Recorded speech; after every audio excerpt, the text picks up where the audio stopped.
Hello. I thought I would do a Q&A today since it's been a while since I've done one and we're getting close to the end of pregnancy, so there's some questions that people are asking. I asked over on Instagram if people had any questions, so if you're not following me on Instagram, make sure that you do. The link is in the description down below. They have some really good questions. I also have my baby mama shirt on because who knows how much longer I'll get to wear this. And my husband is shoveling snow outside, so if you see movement or if you hear scraping sounds, that's what that is. Hopefully it's not too loud though, but I've got like 12 questions here that I thought we could go through and talk about. I actually, look, you can see them right there. I actually have a doctor's appointment tomorrow, so I'm gonna get a lot of updates tomorrow, but for now, let's talk about what we know and what we've got going on.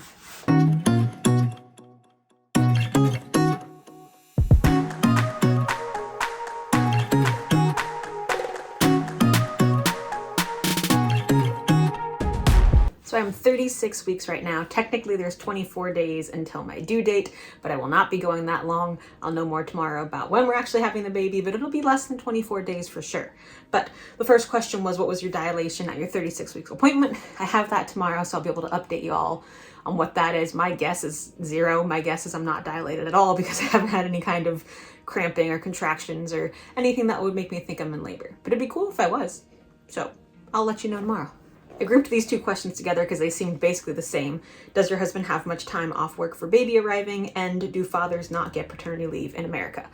So to answer the second one, it depends on the job. So different jobs have different maternity and paternity leave rules and what they allow. My husband's job specifically, they say that you can take your PTO days, your paid time off days, which every company gets a certain amount. I think he has like 2 weeks worth, but anytime we have a doctor's appointment, he's had to use time for that. Anytime he's been like sick throughout the entire pregnancy or needs a day off for whatever reason, he has to use his PTO time. So he doesn't have the full 2 weeks, but he's able to use whatever he does have for when we have the baby. That'll also include time in the hospital when we're having the baby. That'll include, like, tomorrow he's coming to the doctor's appointment. So he gets time off, but it's not specifically for when we have the baby. It's just time he can use for whatever he needs. So hopefully he can have a full week off with us in the beginning. He's talking about working from home some days. He's talking about working like half days. So we'll see when the baby gets here. But he gets a little time, but not a lot. There's a lot of snow on our driveway.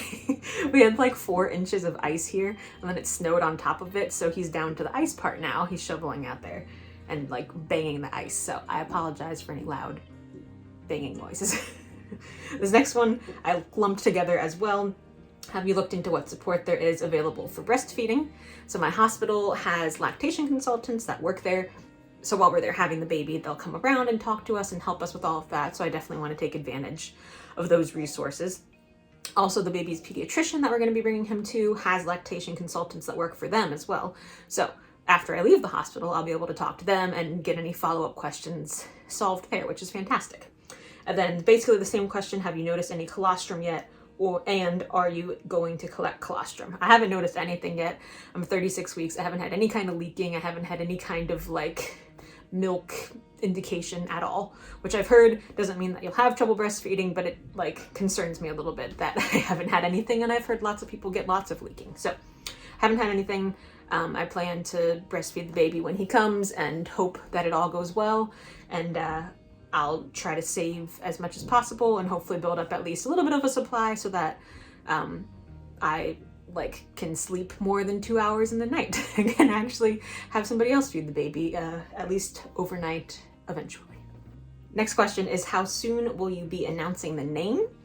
And then also, without saying his name, how did you ultimately come up with it? So the second part, I'm going to make a whole video about once he's here. I'll make a video describing his name and explaining how we got to that point, but I feel like I can't really explain how we chose it without explaining what the name is. So that video will be coming.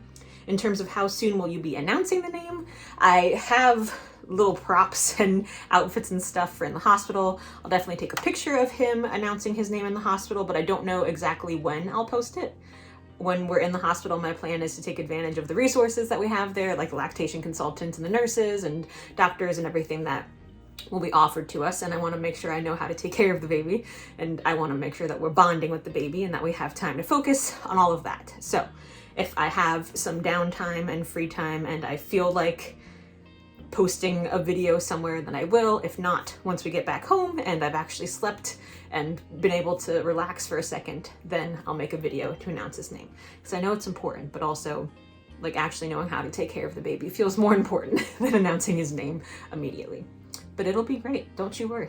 This one's kind of similar, and I have kind of a similar response. Are you going to announce he's here right away or wait a bit? I'll probably announce that we're like going to the hospital. Probably not on YouTube because it takes a long time to edit these videos and post them, but on my Instagram and my TikToks, I'll probably post something saying it's time to go to the hospital or it's baby time or something like that. And then it depends on how it goes. If everything goes perfectly smoothly and I'm feeling great and feeling energized, I'll post videos of him in the hospital. If there's issues at all and me or baby are having health problems, then it'll have to wait a little bit. So it kind of depends. But as soon as I am able to, I will announce that he's here. I'll definitely be taking lots of video in the hospital though, so you won't miss that.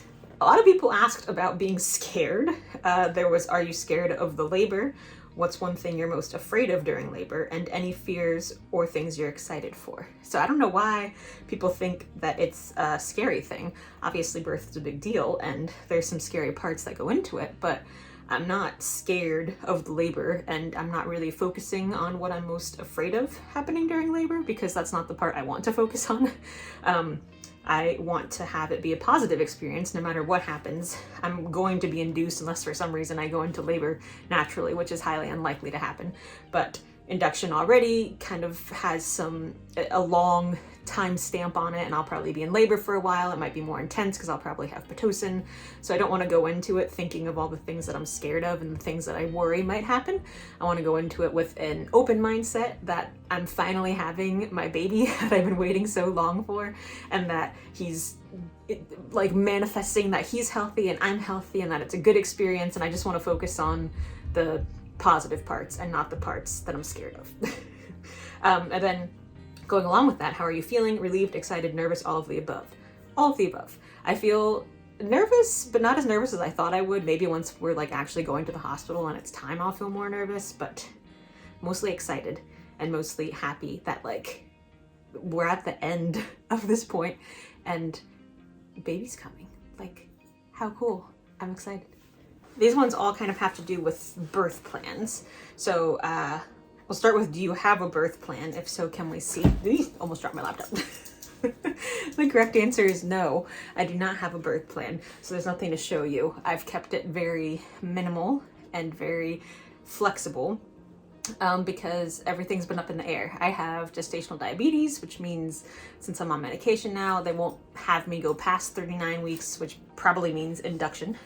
And then my blood pressure's been high lately, so I think they've established I have gestational hypertension, but it could turn into preeclampsia, but isn't at this point, but is borderline at this point. So we're discussing all of that tomorrow, but that means that my birth plan is kind of difficult to create because things change constantly. My birth plan is to have a healthy baby and a healthy mom, and whatever gets us there is what will happen. Have there been talks about possible C-section? There haven't been talks about it, but I know that it's always a possibility, so I just keep that in mind, that I know that it can happen, and it can be an emergency, or it can become something that needs to be planned, and I'm open to whatever we need to do.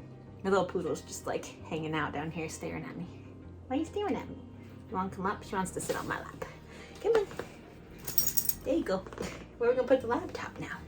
Okay. This is comfortable. And then, do you plan on having an epidural? Yes, that's basically the only like part of my birth plan, is that I'd like to have an epidural because I have PCOS and I have endometriosis, and I know how painful my period cramps can be. So people always relate contractions to period cramps, and if there's a way that I can relieve some of that pain and pressure, I will gladly take it. So that's my birth plan, is get an epidural. I'd like to get Zofran because of the emetophobia of being scared of throwing up. I'd like to just have some Zofran in my system, and then whatever I gotta do to have a healthy baby. They do some things at my hospital already, like skin to skin, the golden hour, delayed cord clamping. They already do that at my hospital. That's protocol. As long as baby comes out healthy, I will do that stuff anyways. So I don't even need to put it in a birth plan. It's just what happens. How are we going to stop the camera? We're stuck forever in a row. Okay, hold on. She's like surfboarding. There we go. Okay, that's good enough. I don't know what she's gonna do when the baby's here, because the baby's gonna sit here and then she's gonna be like trying to take over the baby's spot. We're gonna need to get her a little stool. Anyways, next question. Are you planning on being a stay-at-home mom once the baby is born? I'm so excited for you. So, yes and no.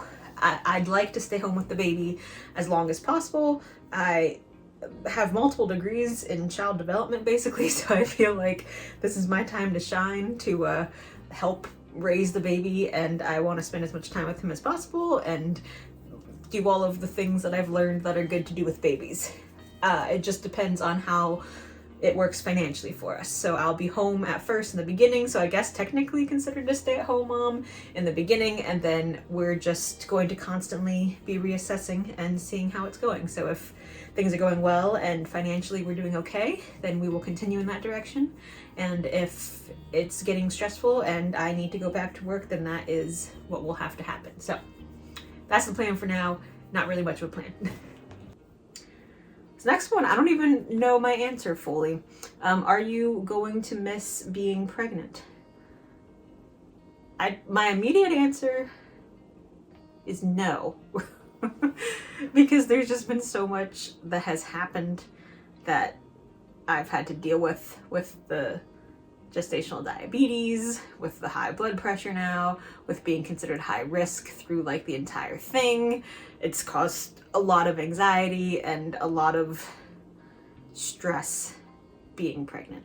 And now at the end, I'm uncomfortable and it's hard to sleep and I'm not really getting any sleep, and I am looking forward to being able to eat what I want and move the way I want and like be comfortable again, hopefully. But I have tried to get pregnant for a really long time, and the fact that like that's almost over and who knows if it'll ever happen again definitely makes me think that I'll miss it. But if I had to pick yes or no, I would say no, but I will miss parts of it, of like getting to experience pregnancy and getting to know that I grew this human inside of my body is pretty cool. And I'm glad I got to experience it. But I'm also excited to not be pregnant. Okay, only a few more questions to go.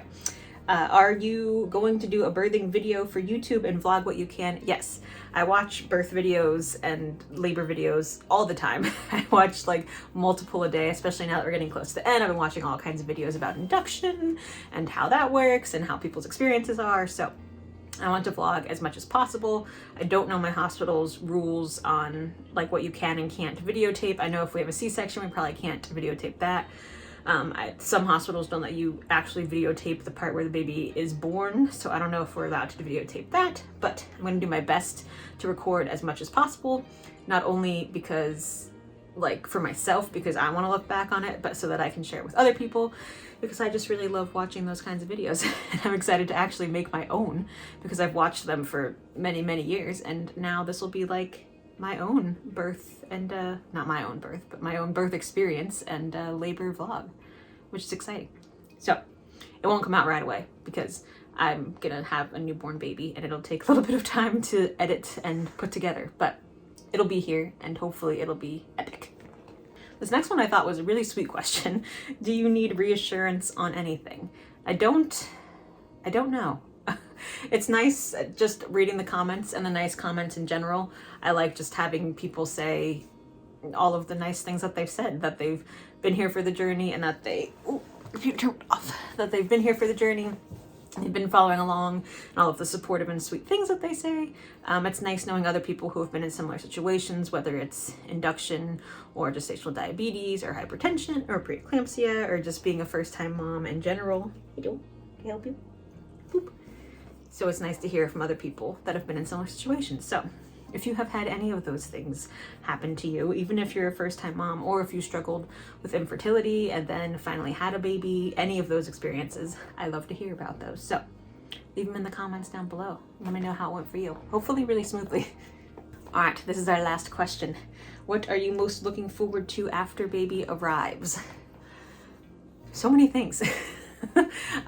Seeing what he looks like actually just like seeing this is the baby that's been inside of me and what I've created, like that's gonna be really cool. Okay, stop licking your leg.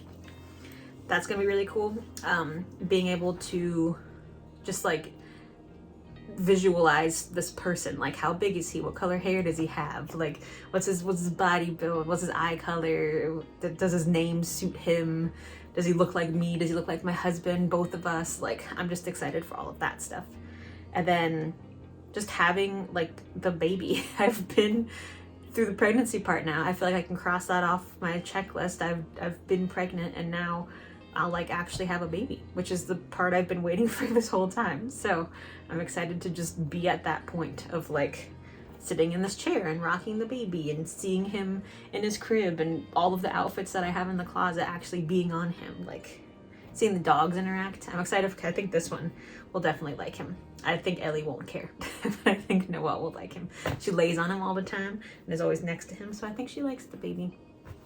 And seeing my husband interact with him, just like seeing him become a dad, seeing my dad become a grandpa, like just seeing all of these people in my life interact with this baby that we created. I just think that's gonna be so cool. So all of that. Thank you so much for watching. Like I said, we have a doctor's appointment tomorrow, so I'm gonna get a lot of answers then. I'm meeting with the diabetes team, I'm meeting with my OBGYN, and I'm meeting with, or I'm doing a biophysical profile, so like an ultrasound, check on different things. I had an NST, a non-stress test, on Monday, which is where my blood pressure was higher there. So they talked about induction much sooner than we originally thought, and we'll get some more answers tomorrow. But baby time could be very, very soon. That's about it. Thanks for watching. If you're not following me on Instagram, make sure you follow me over there, so next time we do one of these Q&As, you can participate, and we'll see what the next video ends up being. Maybe my 36-week bump date, maybe a birth vlog. We'll see. Goodbye.